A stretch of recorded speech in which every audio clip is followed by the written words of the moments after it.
بسم اللہ الرحمن الرحیم۔ ایک ضرب المثال ہے کہ لالچ بری بلا ہے۔ ضرب المثال سالوں کی تحقیق اور تجربات کا نچوڑ ہوتی ہے۔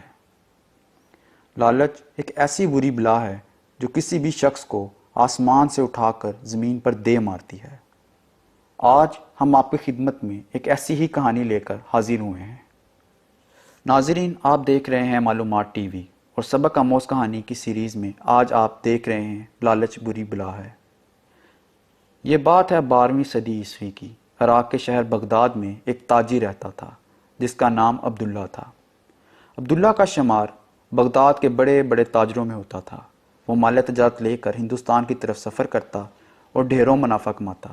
رفتہ رفتہ اس کے پاس سونے اور چاندی کے انبار لگتے گئے۔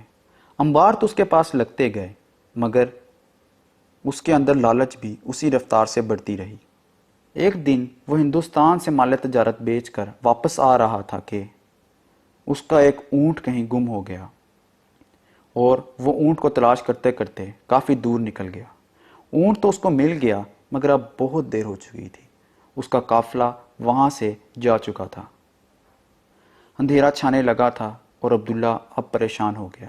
وہ اپنے 14 اونٹوں کے ہمراہ وہ ایک سمت میں چل دیا، یہاں تک کہ ایک جنگل کے کنارے آ کھڑا ہوا۔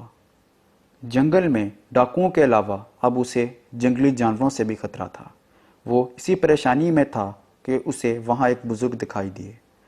بزرگ نے پریشان دیکھا تو اس سے اپنے پاس ایک رات گزارنے کی پیشکش کر دی۔ عبداللہ نے اس غیبی مدد پر اللہ تعالیٰ کا شکر ادا کیا اور رات بزرگ کے پاس بسر کی۔ اس نے بزرگ کو بتایا کہ وہ ایک تاجر ہے اور بغداد کا رہنے والا ہے۔ بزرگ اس کے اخلاق سے بہت متاثر ہوئے۔